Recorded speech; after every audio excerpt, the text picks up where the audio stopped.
اللہ رب العزت نے قرآن پاک کے اندر وہ آیات جس میں انسان کی تخلیق کا مقصد بیان کیا گیا ہے، ان آیات کا ترجمہ جو ہے نا وہ اس طریقے سے جو ہے نا ہم آپ کو بتاتے ہیں قرآن پاک کی آیات سے، کہ اللہ نے قرآن کے اندر انسان کی تخلیق کا مقصد کس طرح بیان کیا۔ اللہ تعالیٰ نے زمین و آسمان کو 6 دن میں پیدا کیا تاکہ وہ دیکھے کہ تم میں سے کون اچھے کام کرتا ہے۔ ہم نے زمین پر کئی چیزوں کو اس کی زینت بنایا تاکہ ہم دیکھیں کہ کون اچھے عمل کرتا ہے۔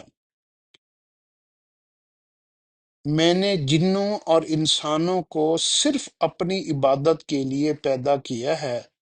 میں ان سے رزق کا طلبگار نہیں۔ اللہ تعالیٰ نے زندگی اور موت کا سلسلہ قائم کیا تاکہ وہ دیکھے کہ تم میں سے کون اچھے عمل کرتا ہے۔ کیا انسان خیال کرتا ہے کہ اسے بے قید چھوڑ دیا جائے گا؟ کیا تم نے خیال کیا ہے کہ ہم نے تمہیں بے مقصد بنایا اور تم ہمارے پاس پھر نہ آؤ گے؟ اللہ تعالیٰ نے فرشتوں سے کہا کہ میں زمین میں ایک نائب بنا رہا ہوں۔ اللہ تعالیٰ نے تمہیں زمین پر نائب بنایا ہے اور ایک کو دوسرے پر بلند کیا ہے تاکہ اپنے دیے ہوئے میں تمہیں آزمائے۔ تمہیں پہلوؤں کا جانشین بنایا تاکہ ہم دیکھیں کہ تم کیسے عمل کرتے ہو۔ اللہ تعالیٰ نے تمہیں زمین میں نائب بنایا ہے، بس جو کفر کرے گا اس کا وبال اسی پر پڑے گا۔ ہم نے آسمانوں، زمین اور پہاڑوں پر امانت پیش کی، انہوں نے ڈر کر انکار کر دیا، مگر انسان نے اسے اٹھا لیا تاکہ اہل نفاق و مشرکین سزا پائیں اور اہل ایمان رحمت سے بہرہ یاب ہوں۔ ہر متنفس مرنے والا ہے اور ہم اچھے اور برے حالات سے تمہیں آزماتے رہتے ہیں، آخر کو تمہیں ہمارے پاس لوٹ کر آنا ہے۔ ان آیات میں اللہ رب العزت نے انسان کا مقصد پیدا کرنے کا سب سے بڑا مقصد ہے کہ وہ اللہ کی عبادت ہے، اور دوسرا عبادت کے ساتھ جو مقصد ہے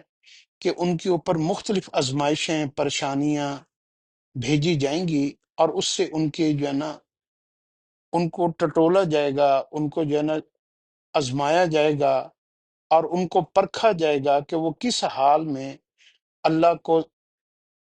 اپنے سامنے پاتے ہیں اور کس حال میں وہ اللہ کو چھوڑ کر دوسری چیزوں کی طرف متوجہ ہو جاتے ہیں۔ تو اس میں ساری آیات کے اندر بنیادی مقصد یہ ہے کہ یہ پورا کا پورا دین اسلام اللہ رب العزت نے آسمانوں، زمین اور پہاڑوں پر پیش کیا، مگر وہ اس کا وزن نہ اٹھا سکے، تو اللہ رب العزت نے اس کو انسان پر پیش کیا، اور مومنوں نے اسے اٹھا لیا، اس لیے کہ وہ جو ہے نا اللہ کی رحمت جو ہے نا وہ حاصل کرنے والے بن جائیں، اور جتنے بھی اللہ اور اللہ کے احکامات کو ماننے سے انکار کرنے والے ہیں، ان کو اللہ رب العزت جو ہے نا ان کے انکار کی وجہ سے ان کو سزا دے۔ تو قرآن پاک کے اندر اللہ نے یہ بھی بتایا کہ میں اس میں ایک نائب بنا رہا ہوں، اور وہ اس زمین کے اوپر جو ہے نا اس کا جو ہے نا حکم چلے گا۔ اگر وہ میرے حکموں کو مان کر اس زمین کو چلائے گا تو میں اس زمین کو رحمت سے ڈھانپ دوں گا، اور اگر انسان کی جو ہے نا انسان اللہ کی مان کر نہیں چلے گا تو پھر زمین کے اوپر بڑے بڑے فسادات اور بڑے بڑے ظلم ہوں گے۔ تو یہ ہے اصل انسان کی تخلیق کا مقصد۔ اللہ رب العزت انسان کو آزمانا چاہتا ہے، اور اس کی آزمائش میں پورا اترنے کے اوپر آخرت میں اس کو جو ہے نا نعمتوں سے مالا مال کرنا چاہتا ہے۔ کاش ہمیں اپنے اس پیدا ہونے کا مقصد سمجھ آ جائے اور ہم اس پر عمل کرنے والے بن جائیں۔